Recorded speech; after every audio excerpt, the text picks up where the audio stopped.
Hello students, good morning and welcome to the next session of this video lecture, जिसमें हमने शुरुआत किया था chapter number 14 basic principles of organic chemistry. Right, previous video session में हम लोगों ने फंक्शनल ग्रुप्स के बारे में डिस्कशन किया था और उसमें मैंने आपको दो ग्रुप्स के बारे में बताया था, how to write the name for each and every functional groups. Right, तो जिसमें हमने कवर किया था दो टॉपिक्स के बारे में। सबसे पहला टॉपिक था the first one which was alcohol. सबसे पहले हमने डिस्कस किया था अल्कोहल के बारे में।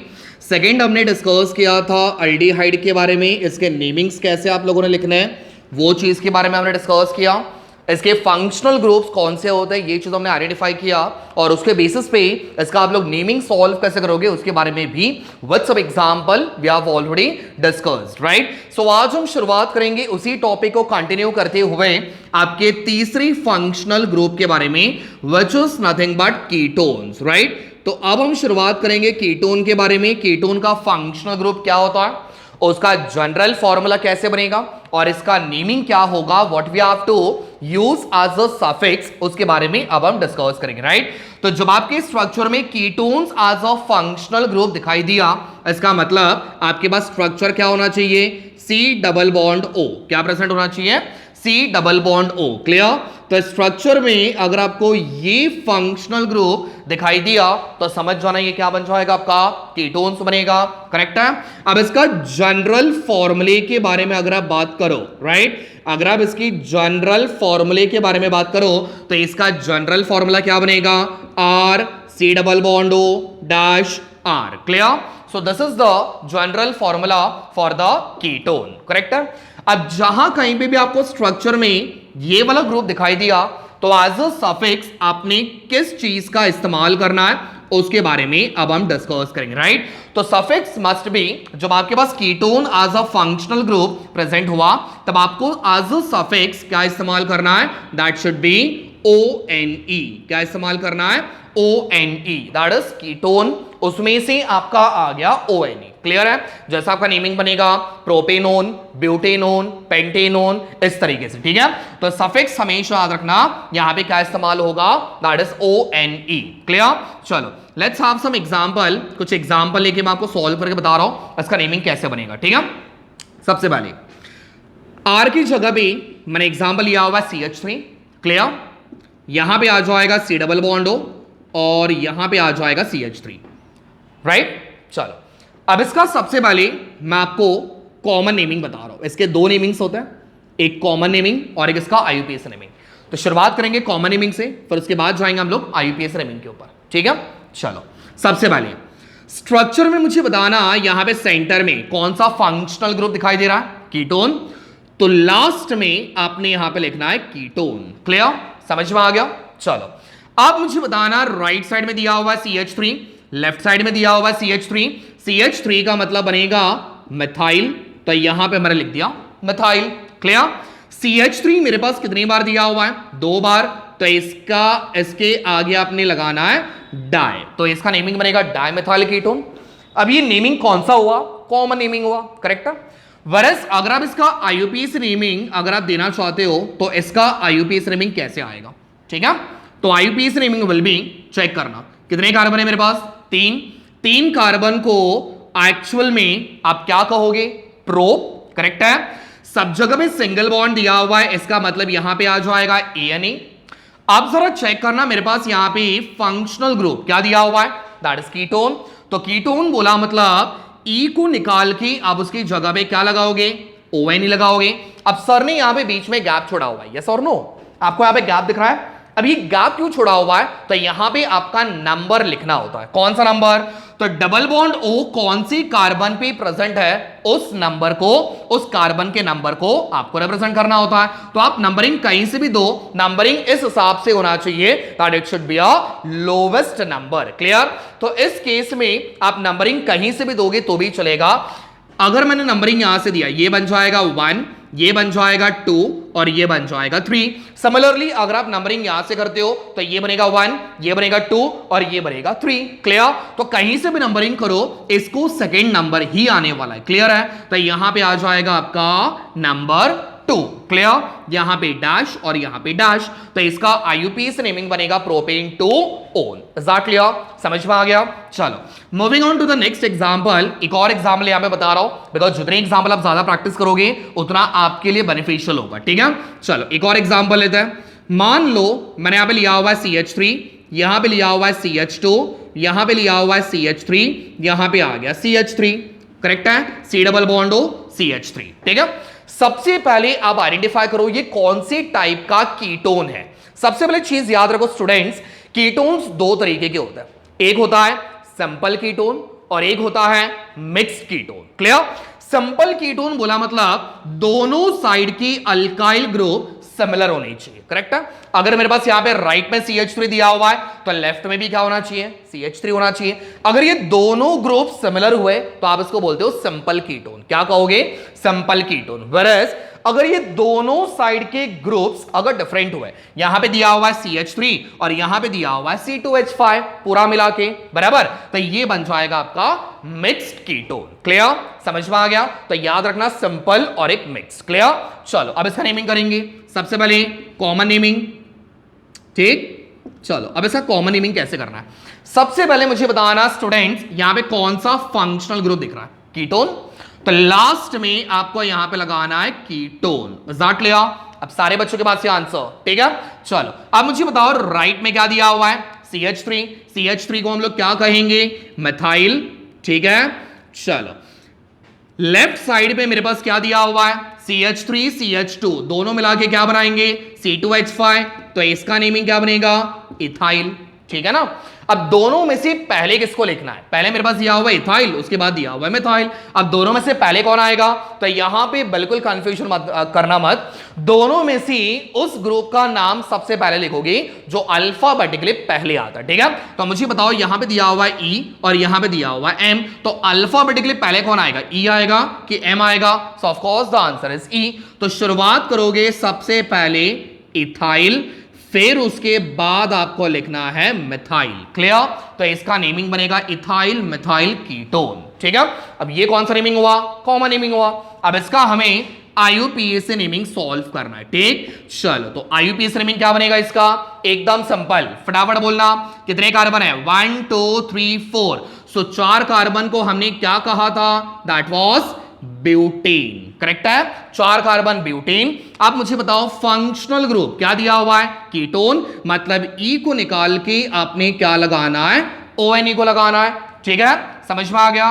चलो अब ये कौन से नंबर पे प्रेजेंट है उसका नंबरिंग देना पड़ेगा, बट नंबरिंग कैसा होना चाहिए? लोवेस्ट या highest? So answer is lowest. Correct है? तो मेरे पास यहां पे दो रास्ते हैं, एक तो लेफ्ट टू राइट जाओ या फिर राइट टू लेफ्ट जाओ। अब आप मुझे बताओ कहां से जाना है, लेफ्ट टू राइट के राइट टू लेफ्ट? ठीक है, तो यहां पे नंबरिंग जाएगा राइट से लेफ्ट की तरफ। तो यहां पे आ गया 1, यहां पे आ गया 2, यहां पे 3 और यहां पे 4। तो ये बन जाएगा सेकंड वाले कार्बन पे। ठीक है, तो यहां पे आ जाएगा 2 और यहां पे डैश। क्लियर? तो इसका नेमिंग बनेगा ब्यूटेन 2 ओन।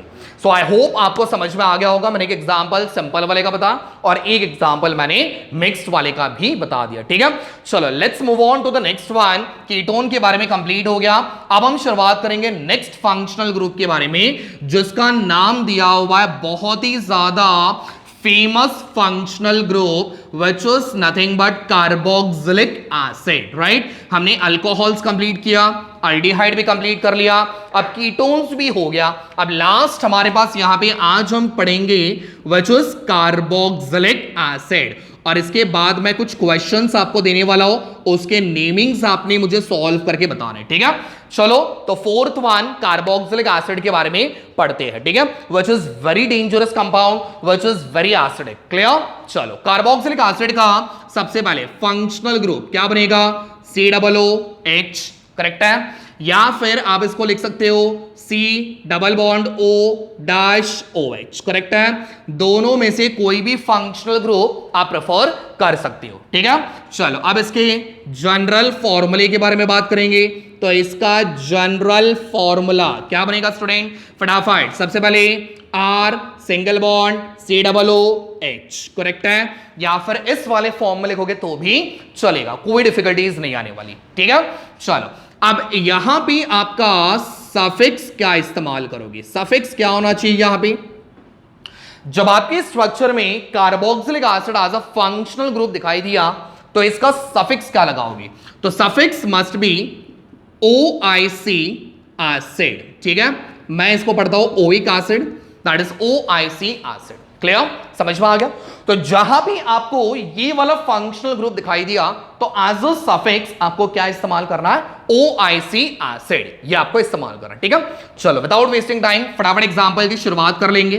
ठीक है, सबसे पहले HCOOH, मैंने पहले एग्जांपल दिया हुआ है। ठीक है, अब इसका सबसे पहले कॉमन नेमिंग, कॉमन नेमिंग क्या बनेगा इसका? इसका कॉमन नेमिंग क्या बनेगा? COOH दिया हुआ है मतलब ये बन जाएगा एसिड, करेक्ट है। जहां भी आपको H दिया हुआ है ये बन जाएगा आपका फॉर्मिक एसिड, करेक्ट है। तो इसका कॉमन नेमिंग बन गया formic acid. Whereas IUPAC naming क्या बनेगा इसका? IUPAC नेमिंग क्या बनेगा इसका? फटाफट चेक करना इसमें कितने कार्बन है। We have 1 carbon. सो एक कार्बन को एक्चुअल में क्या कहोगे? मीथेन। बट हमारे पास एज अ फंक्शनल ग्रुप क्या दिया हुआ है? Carboxylic acid. तो हमें यहां से रिप्लेस करना होगा E को और उसकी जगह पे लगाना होता है OIC एसिड। तो इसका नेमिंग बनेगा मेथेनोइक एसिड। क्लियर, समझ में आ गया? चलो एक और एग्जांपल यहां पे देखते हैं फटाफट से।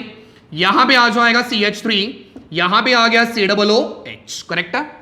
या फिर आप इसको स्प्लिट करके ऐसे लिखोगे तो भी चलेगा, फिर बाद में बोलना मत सर आपने ऐसा बताया था और पेपर में कुछ और ही आ गया। ठीक, ऐसा मत बोलना। ठीक है, दोनों करेक्ट है, दोनों में से आप कोई भी लिख सकते हो। ये वाला थोड़ा कंडेंस वाले फॉर्म में दिया हुआ है, ये आपको स्प्लिट करके दिया हुआ है। ठीक है, चलो अब इसमें सबसे पहले कॉमन नेमिंग क्या बनेगा? कॉमन नेमिंग सबसे पहले इसका कॉमन नेमिंग देखते हैं। ठीक है, यहां पे स्टूडेंट्स क्या दिया हुआ है? एसिड। तो यहां पे लिखना आपको एसिड, करेक्ट है। यहां पे हमारे पास CH3 दिया हुआ है, इसका नेमिंग बनेगा एसिटिक एसिड। क्या बनेगा? एसिटिक एसिड, करेक्ट है। चलो अब इसका IUPAC नेमिंग क्या बनेगा? IUPAC नेमिंग सॉल्व कैसे करना है फटाफट मुझे बताना है। यहां पे कितने कार्बन है? 2 कार्बन है। इस वाले कार्बन को छोड़ना नहीं है, इस वाले कार्बन को पकड़ के टोटल काउंट करोगे। कितने कार्बन हो गए? 2 कार्बन को एक्चुअल में क्या कहोगे? इथेन। बट स्ट्रक्चर में दिया हुआ है कार्बोक्सिलिक एसिड, मतलब E को निकाल के मैंने क्या लगाने कहा था? OIC acid. तो इसका नेमिंग बनेगा इथेनोइक एसिड। क्लियर, समझ में आ गया?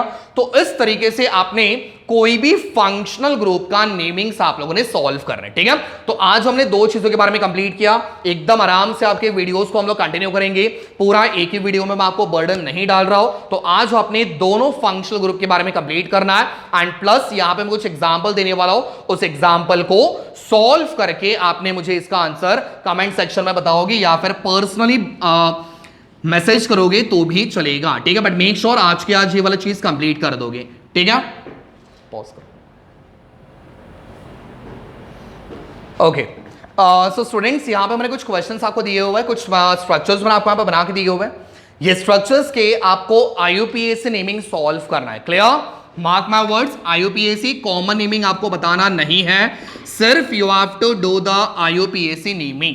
क्लियर, अब मैंने पे 4 स्ट्रक्चर दिए हुए, 4 में से फर्स्ट वाला और सेकंड वाला तो बहुत सारे बच्चों के पास से आंसर मिल जाएगा। डिफिकल्टीज होगी थर्ड वाले क्वेश्चन में और फोर्थ वाले क्वेश्चन में। क्यों सर? बिकॉज सॉरी, थर्ड वाले क्वेश्चन में एक ही स्ट्रक्चर में अगर आप ध्यान से देखोगे तो आपके पास 2 फंक्शनल ग्रुप आप देख पा रहे हो, करेक्ट है। ये वाला बनेगा अल्डिहाइड, कौन सा बनेगा? अल्डिहाइड। ये वाला बनेगा कौन सा? कीटोन, करेक्ट है। एक ही स्ट्रक्चर में आपके पास 2 फंक्शनल ग्रुप है, तो इसको नेमिंग कैसे करोगे? ये बस एक बार ट्राई करो, मैंने बताया हुआ नहीं है, बट सिर्फ एक बार ट्राई करके देखो। अगर नहीं आया तो नेक्स्ट वीडियो सेशन में मैं इसका आंसर जरूर दूंगा, बट एटलीस्ट एक बार ट्राई करो। ठीक है, एंड सेम कंडीशन आपके फोर्थ वाले में भी दिया हुआ है, फोर्थ वाले में भी सेम है। यहां पे आपका दिया हुआ है कार्बोक्सिलिक एसिड और यहां पे अगेन आपके पास दिया हुआ है कीटोन। ठीक है, ये वाला एक समझ में आ गया तो आराम से आप फोर्थ वाला निकाल सकते हो। ठीक है, तो बस एक बार ट्राई करो, नहीं समझ में आया नेक्स्ट वाले वीडियो सेशन में मैं आपको इसका आंसर प्रोवाइड करूंगा, बट मेक श्योर एक बार ट्राई जरूर कर लेना। ठीक है, thank you so much, stay tune for the next video.